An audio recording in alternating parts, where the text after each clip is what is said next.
حدیث میں یہ بھی آتا کہ اصفہان سے 70,000 یہودی دجال کا ساتھ دیں گے.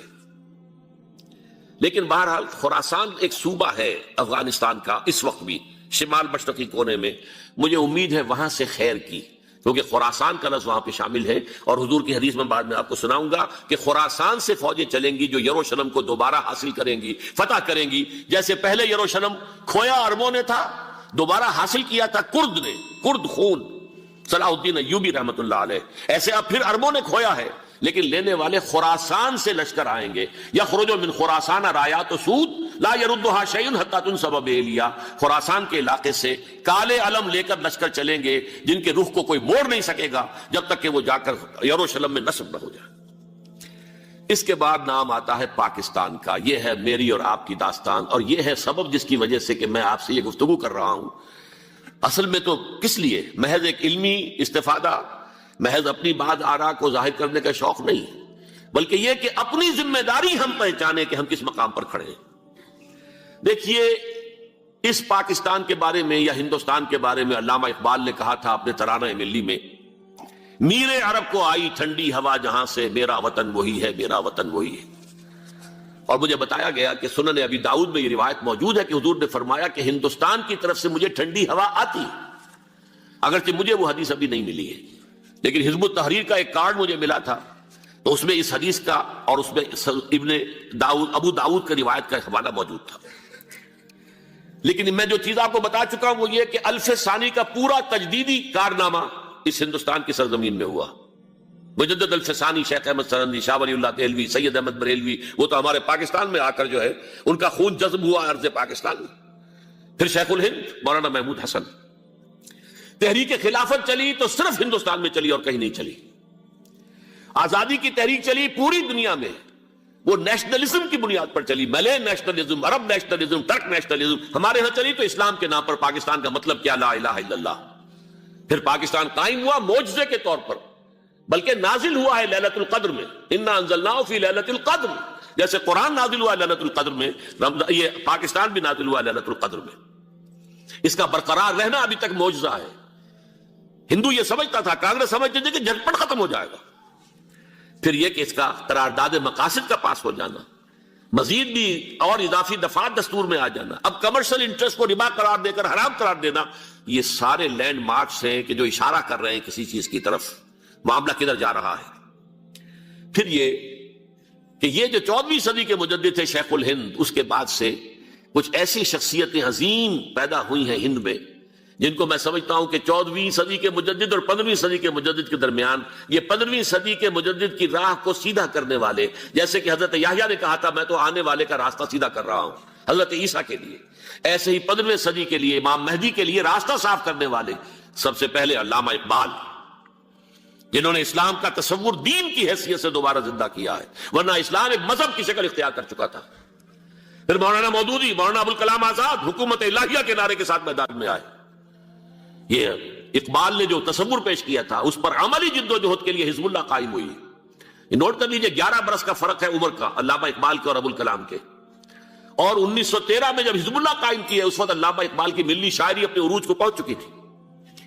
پھر یہ کہ علامہ اقبال کے بعد تعمیل جو ہے اس کام کی وہ ابوالکلام نے کی، لیکن روایتی علماء نے کی شدید مخالفت کی وجہ سے وہ بددل ہو کر چھوڑ گئے، کانگریس میں شامل ہو گئے، بساط جو ہے حزب اللہ کی انہوں نے لپیٹ دی. پھر مولانا مودودی آئے، انہوں نے وہ ڈور جو ہے اس کا سرا تھاما، جماعت اسلامی قائم کی حکومت الہیہ ہی کے قیام کے لیے. اگرچہ میرے نزدیک یہ کہ وہ انتخابی اور ایک قومی سیاست کی ایک جماعت بن کر پاکستان میں جو ہے دلدل میں پھنس گئی ہے. اب ہم اس کی کوشش کر رہے ہیں، تنظیم اسلامی اور یہ تحریک خلافت جس کے تحت یہ جلسہ ہو رہا ہے، یہ ساری چیزیں وہ ہیں کہ آپ کو سوائے پاکستان کے اور کہیں نہیں ملیں گی پوری دنیا میں. معلوم ہوتا ہے کہ پاکستان کو بہت بڑا رول پلے کرنا ہے اس میں. اور اس کے ساتھ اب جمع کر لیجئے افغانستان کی عمارت افغانستان، اسلامی عمارت افغانستان قائم ہو چکی ہے. یہ پچھلے 20 سالوں میں جو کچھ وہاں ہوتا رہا ہے اس سے پہلے تصور نہیں ہو سکتا تھا.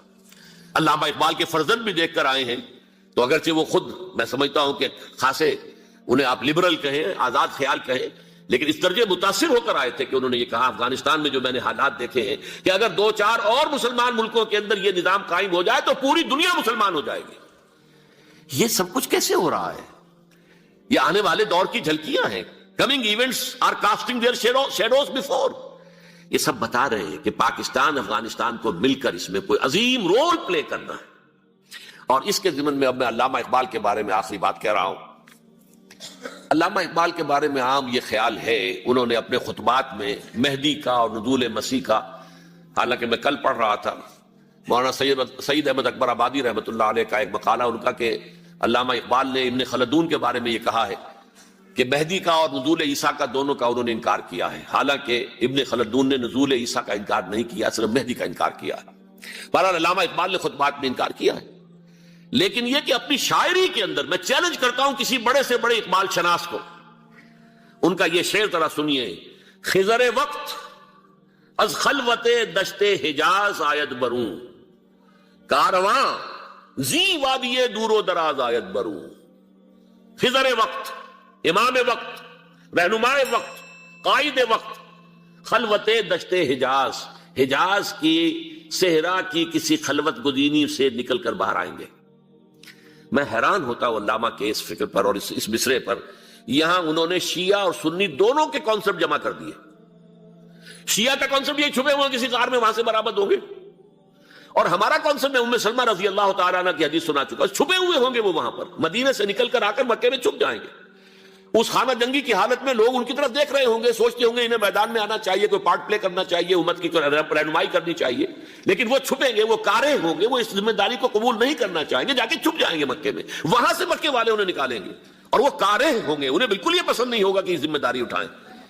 تو خضر وقت از خلوت دشت حجاز آیت بروں، کارواں زی وادی دور و دراز آیت بروں.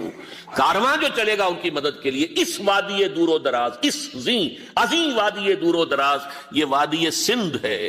وادی سندھ جو ہے ہم سمجھتے ہیں کہ صرف یہ پاکستان اور پنجاب جو ہے یہ اس میں شامل ہے، سندھ اور پنجاب نہیں، افغانستان کا پورا مشرقی علاقہ اس میں شامل ہے.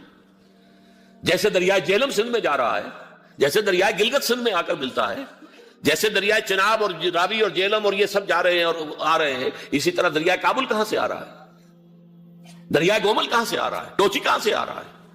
یہ سارا جو ہے ڈرین جو ہو رہا ہے ایسٹرن جو ہے پارٹ آف افغانستان، یہ سب وادی ہے. اس وادی کے یہ دو حصے ہیں، ایک حصہ جو ہے یہ ادھر پاکستان میں ہے، اور اسی وادی کا دوسرا حصہ جو ہے وہ افغانستان میں ہے. کارواں زی وادی دور و دراز آیت بروں، کارواں چلے گا یہاں سے. یخرج ناس من المشرق یؤتون للمہدی، یعنی سلطان ہی مشرق سے فوجیں چلیں گی کہ جو مہدی کی حکومت قائم کریں گی.